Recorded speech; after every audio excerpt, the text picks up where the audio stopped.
Un monde qui court après toujours plus, où le succès se mesure souvent à la taille de la maison ou à la marque sur le volant. Une voix ancienne nous invite à ralentir et à repenser tout. Cette voix, c'est celle du stoïcisme. Une philosophie, née il y a plus de 2000 ans dans les rues poussiéreuses d'Athènes et les palais de Rome. Une sagesse portée par des hommes comme Marc Aurèle, Épictète et Sénèque. Des penseurs qui ont appris à rester calmes au milieu des tempêtes. Et surtout, à être riches d'une chose que notre époque a oubliée, la modération. Ce n'est pas l'homme qui a peu, mais celui qui désire sans cesse plus, qui est pauvre. Sénèque aujourd'hui, la plupart des conseils financiers que l'on entend nous poussent à l'accumulation.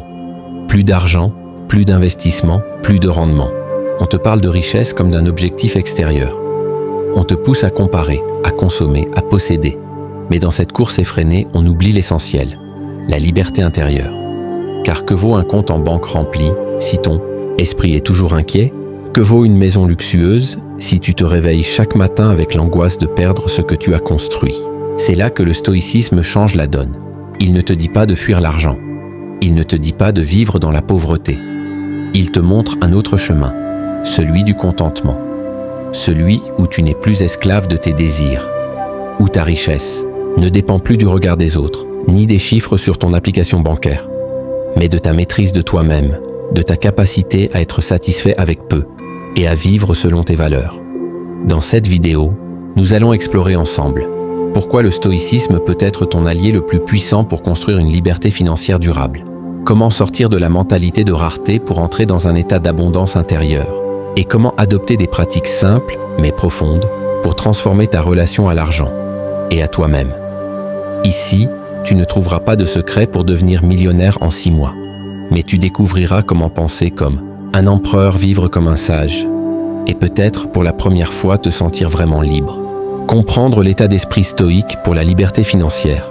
Quand on parle de liberté financière, beaucoup pensent à un revenu passif, une retraite anticipée, ou encore des investissements fructueux. Mais les stoïciens, eux, te poseraient une question bien plus simple. Pourquoi veux-tu être libre financièrement? La réponse n'est pas « pour acheter ce que je veux », mais plutôt « pour vivre en paix, pour ne plus être dépendant, pour ne plus être esclave de mes désirs. » Et c'est là que tout commence. Non pas dans les chiffres, mais dans l'état d'esprit. Apprécie ce que tu as. Sénèque disait « Celui qui est satisfait de ce qu'il a est véritablement riche. » Dans une société qui glorifie le manque, le besoin constant d'avoir plus, de gagner plus, de montrer plus, le contentement est un acte révolutionnaire. Le contentement stoïcien, ce n'est pas de la résignation. Ce n'est pas abandonner ses ambitions. C'est comprendre que tu n'as pas besoin de plus pour être heureux. C'est t'asseoir le soir, boire une tasse de thé dans le silence et réaliser que ce moment est suffisant. C'est te détacher de l'idée que le bonheur est derrière le prochain achat, la prochaine promotion, la prochaine voiture. Parce qu'en réalité, l'insatisfaction chronique coûte cher. Elle pousse à dépenser plus que ce qu'on gagne, à emprunter pour impressionner, à acheter pour combler un vide que seul le calme intérieur peut remplir. Pratiquer le contentement, c'est déjà faire un pas vers la liberté financière. Vivre une vie sans excès. Les stoïciens ne méprisaient pas les richesses. Marc Aurèle était empereur de Rome. Sénèque était l'un des hommes les plus riches de son époque. Mais il savait une chose que beaucoup ont oubliée. La richesse t'appartient seulement si tu peux t'en passer. Ce n'est pas l'homme pauvre, celui qui a peu, mais celui qui a besoin de beaucoup. La simplicité stoïcienne n'est pas un appauvrissement. C'est un raffinement, c'est refuser de vivre au-dessus de ses moyens. C'est désirer moins pour apprécier plus. C'est préférer un petit espace paisible à une grande maison étouffante de dettes. C'est acheter ce dont tu as besoin et non ce que la publicité veut te vendre. Et paradoxalement, c'est cette vie simple qui crée la vraie abondance. Parce que tu ne vis plus pour l'image, mais pour l'essence.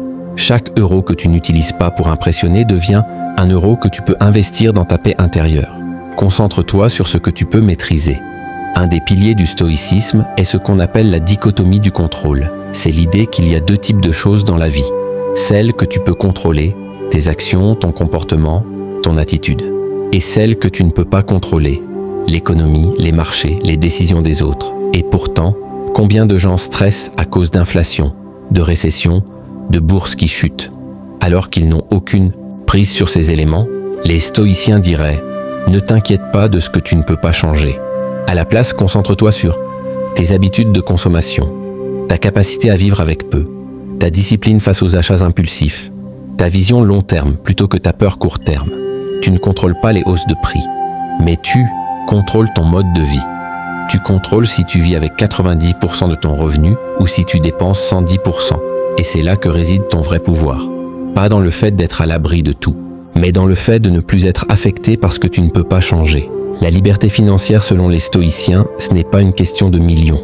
C'est une question de maîtrise de soi. Tu peux être libre avec un petit salaire et prisonnier avec un gros compte bancaire. Tout dépend de ton rapport à l'argent, à tes désirs, à ta paix intérieure.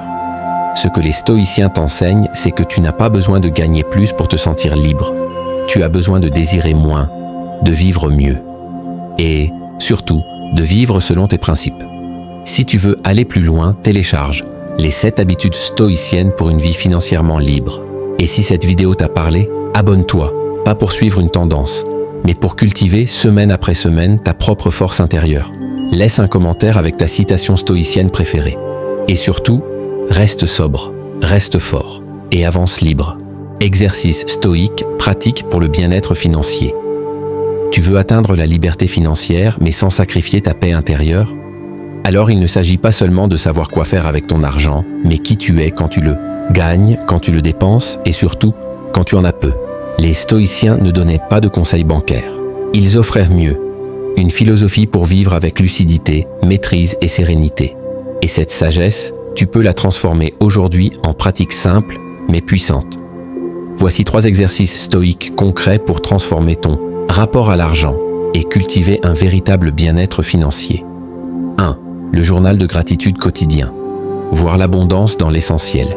Chaque soir, assieds-toi, ouvre un carnet et écris simplement 3 choses pour lesquelles tu es reconnaissant aujourd'hui. Cela peut être un repas chaud, un toit au-dessus de ta tête, un moment calme dans la journée, une conversation sincère. Ce rituel n'est pas un gadget de développement personnel. C'est une pratique philosophique profonde. Marc Aurèle écrivait chaque jour dans son journal intime pour se recentrer, se corriger et se rappeler de ce qu'il avait. Parce que la gratitude nous sort de la course constante vers ce qu'on n'a pas et nous ramène à la richesse que l'on possède déjà. Quand tu réalises que tu as tout ce dont tu as besoin pour vivre aujourd'hui, ton anxiété face à demain diminue. Tu dépenses moins par manque et plus par conscience. Ce journal te reconnecte à l'essentiel. Et l'essentiel, c'est déjà la vraie richesse. 2. La visualisation négative. Apprendre à aimer ce que tu risques de perdre. C'est sans doute l'exercice stoïcien le plus contre-intuitif et le plus puissant. Chaque jour ou chaque semaine, prends un instant. Ferme les yeux et imagine perdre ce que tu tiens pour acquis. Ta maison, ton téléphone, ton confort, ton revenu. Pas pour te faire peur, mais pour apprécier ce que tu possèdes comme si c'était la dernière fois. Épictète enseignait: quand tu embrasses ton enfant, dis-toi qu'il est mortel. Ainsi, tu n'aimeras pas en dépendant. Tu aimeras en conscience. Cette pensée appliquée à l'argent te rend moins dépendant de la possession et plus libre dans l'usage. La visualisation négative détruit l'illusion que les choses nous sont dues. Elle renforce la reconnaissance et elle nous prépare à affronter les pertes sans paniquer, car on s'y est déjà préparé en esprit. En visualisant la perte, tu redeviens maître de ton monde intérieur. Et ça, aucune crise économique ne peut te l'enlever. 3. Créer un budget minimaliste. Dépenser selon tes valeurs. Un budget n'est pas une punition. C'est une carte. Et un budget stoïcien, ce n'est pas un tableau Excel plein de contraintes. C'est un engagement envers ta liberté. Demande-toi, qu'est-ce qui compte vraiment pour moi? Est-ce que mes dépenses reflètent mes valeurs? Est-ce que je possède mes objets? Ou est-ce qu'ils me possèdent?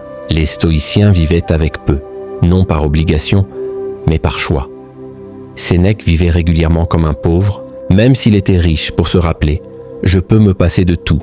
Créer un budget minimaliste, c'est prioriser les besoins réels, logement, nourriture, éducation, santé, réduire les dépenses émotionnelles, achats impulsifs, gadgets inutiles, envies dictées par la comparaison. Aligner ton argent avec ce qui nourrit ton esprit, ton corps et tes relations, plutôt qu'avec ce qui flatte ton ego. En vivant en dessous de tes moyens, tu gagnes une richesse inestimable, la tranquillité d'esprit, la liberté financière. Ne commence pas dans un compte bancaire. Elle commence dans ton esprit. Et les stoïciens nous rappellent que ce n'est pas ce que tu possèdes qui te rend libre, mais ta capacité à vivre sans excès, à maîtriser tes désirs, à apprécier ta vie telle qu'elle est Ces 3 exercices ne sont pas magiques. Ils sont puissants, parce qu'ils transforment peu à peu ton rapport à l'argent, au manque, à l'abondance. Mets en pratique dès ce soir un de ces exercices. Commence un journal de gratitude. Fais une visualisation négative. Ou revois ton budget selon tes vraies valeurs. Et abonne-toi si tu veux apprendre à devenir riche de l'intérieur, avant même de le devenir à l'extérieur. Laisse en commentaire. Quel est ton plus grand déclencheur émotionnel? Face à l'argent. On lit et répond à chacun d'entre vous. Reste simple, reste aligné. Et vise avec force. Adoptez la voie stoïque vers la liberté financière et l'épanouissement. Et si, à la fin de ce chemin, la liberté financière n'était pas un chiffre sur un compte, mais une paix profonde dans le cœur, une sérénité silencieuse que ni les pertes, ni les gains ne peuvent troubler. Les publicités t'enseignent à désirer plus. Le stoïcisme, lui, t'apprend à avoir assez. Les gourous de la finance parlent de millions. Les sages de l'Antiquité parlent de maîtrise de soi, de simplicité, de vertu. Alors, qu'est-ce que la vraie liberté financière selon la sagesse stoïcienne? C'est vivre sans peur du manque, sans dépendance au superflu, sans agitation, constante pour plus. C'est vivre avec intention, avec reconnaissance, avec équilibre. Le contentement n'est pas une faiblesse, c'est une puissance intérieure. Sénèque écrivait « Il est pauvre, celui qui a besoin de beaucoup. Il est riche, celui qui se contente de peu. » Le stoïcisme ne te dit pas d'abandonner tes rêves, ni de te résigner. Il te demande seulement ceci. Et si ce que tu poursuis ne te rendait pas plus libre? Et si ce n'était pas dans l'accumulation que tu devais chercher l'abondance, mais dans la cohérence entre tes valeurs et ton mode de vie? C'est là que commence le vrai bonheur. Le stoïcisme, un chemin, pas une règle rigide. Tu n'as pas à devenir un moine ni à renoncer à tout.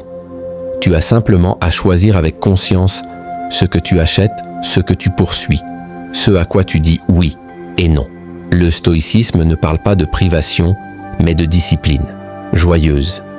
Il ne glorifie pas le vide, il célèbre le plein essentiel. Il t'aide à faire la différence entre ce que tu crois devoir avoir et ce qui te fait réellement du bien. Il te libère non pas du monde, mais des chaînes invisibles que ton esprit a forgées à force de comparaison, de peur et d'attachement. Ce n'est que le début de ton voyage. Peut-être que pour la première fois, tu regardes ton rapport à l'argent avec un œil plus calme, plus lucide. Tu comprends que chaque achat est un vote, soit pour ta liberté, soit pour ton esclavage. Et chaque choix est une occasion de cultiver la paix ou l'avidité, d'investir dans tes valeurs ou dans tes impulsions, de construire un avenir stable ou d'entretenir une dépendance cachée. Le stoïcisme est là non pour t'imposer une morale, mais pour t'offrir une boussole intérieure. Si cette vision t'inspire, ne laisse pas ces idées rester de simples pensées. Passe à l'action. Commence dès aujourd'hui un journal stoïcien de gratitude. Redéfinis ton budget avec simplicité et clarté. Et chaque fois que tu veux acheter, demande-toi, est-ce que cela me rend libre ou dépendant? Abonne-toi pour recevoir chaque semaine une dose de sagesse stoïque adaptée à ta vie moderne. Télécharge notre guide gratuit, 21 jours vers une richesse intérieure et financière. Lien dans la description. Dis-nous, en commentaire, quelle est la croyance limitante que tu veux briser dans ton rapport à l'argent? Le stoïcisme t'invite à une nouvelle richesse. Une richesse qui ne s'évalue pas en chiffres, mais en tranquillité d'esprit, en autonomie, en sens. La liberté financière, ce n'est pas fuir le manque, c'est ne plus en avoir peur. Merci d'avoir écouté. Marche avec force, avec clarté, et toujours avec sagesse.